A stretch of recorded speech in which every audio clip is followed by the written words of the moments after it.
everyone! So today we have 3 fine liners that I managed to pick up from my local Daiso to try out today. So I was really interested in seeing what my Daiso had because I know that different stores obviously have different stock. So the Daiso that I have in my town, it's not the biggest Daiso, it doesn't have a lot of art supplies, but I did manage to find these 3 fine liners. So 2 of them are actually a brush tip, this one having bristles and this one being a felt brush tip, but this one in the middle is a dual-tipped bullet nib fine liner. So I thought that was pretty cool. So this one is oil-based, so it's like a permanent marker. This one is water-based, and I'm not sure about this one.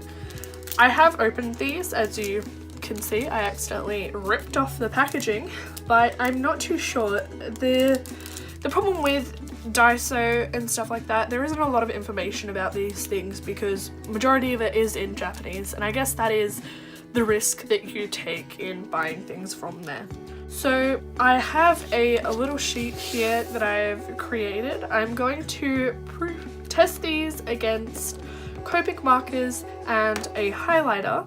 Copic markers are alcohol based and highlighters are water based. So I want to see how the fine liners will react to both mediums. I don't feel that the water-based one will have a very good reaction with the highlighter just because they are both water-based and they will probably mix. I will open these up. I've never used a bristle-based brush pen before, and so I'm not sure if what I do will be my fault, whether it will be the pen's fault, who knows. When I opened it, it did not have the lid on correctly, so that may be a part of it, that may have affected it in somehow, I'm not too sure.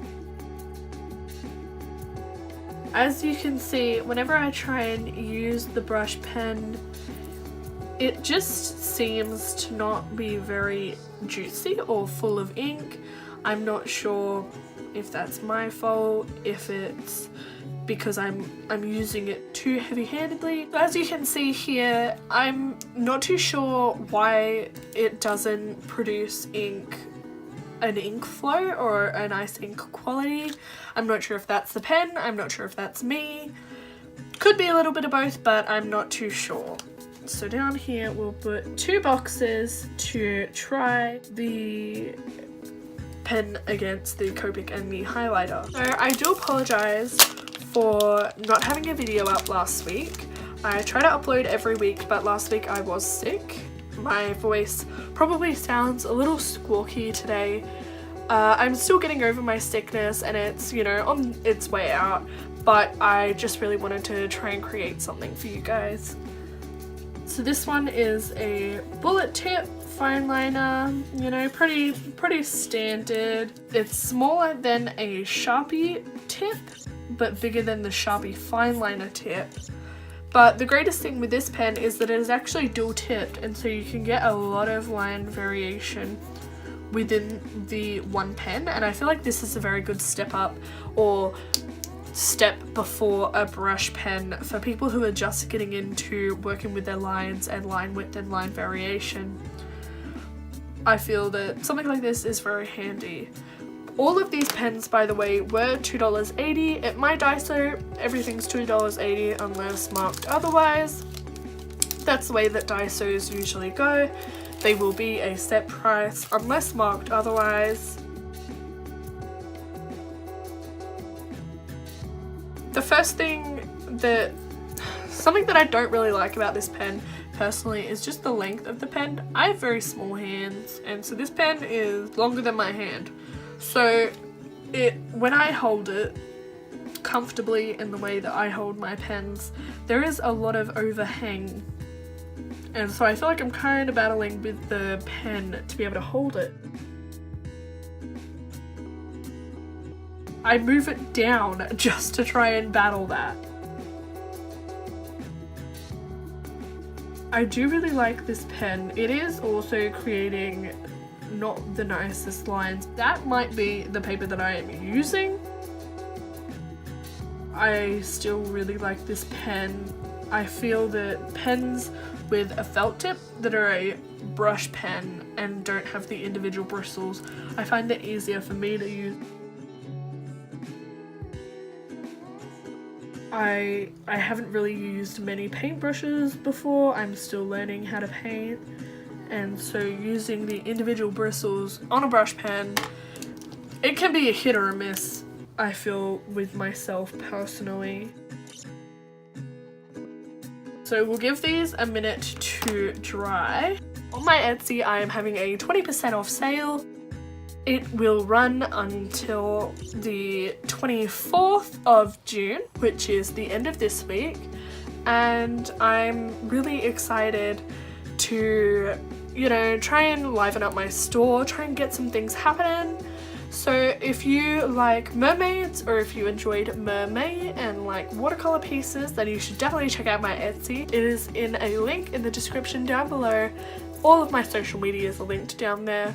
But for the moment I am having a sale, so right now is a great time to go and check it out. So now that we have given these a little bit of time to dry, I will try and run my Copic over these. So immediately after doing these, I have noticed that the marker was pulling up a little bit of the pigment with brush pen number 2. It might have not had enough time to dry, but the other two have worked very well against the Copic marker.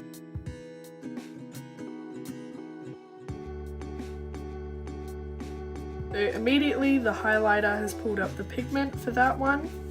It has not pulled up the pigment for 2, but it has pulled up the pigment for number 3. So I would say overall the best one out of all of these is probably 2, even though it did pull up a little bit of the pigment here. Like I said, I don't think I gave it enough time to dry, but all of these problems can be combated if you colour first and then line.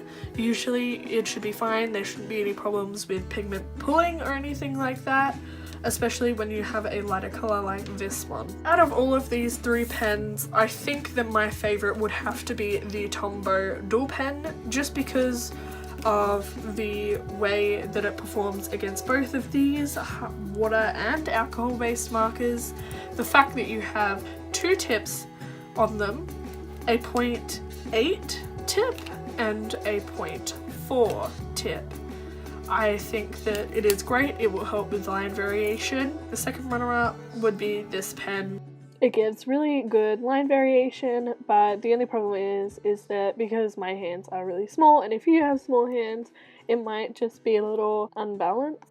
I'm so on the fence because I'm not sure if it's me, if I'm doing something wrong, if I've done something wrong with this pen, but it just doesn't cooperate and I do not like it. I would not spend $2.80 on it again. So this is all I have for today's video. If you'd like me to do a comparison video like this or a review video, let me know down in the comment section down below. If there are any other videos that you would like to see, if there are any challenges or specific types of fan art that you would like me to do, please leave your suggestions down below. I would love to hear them.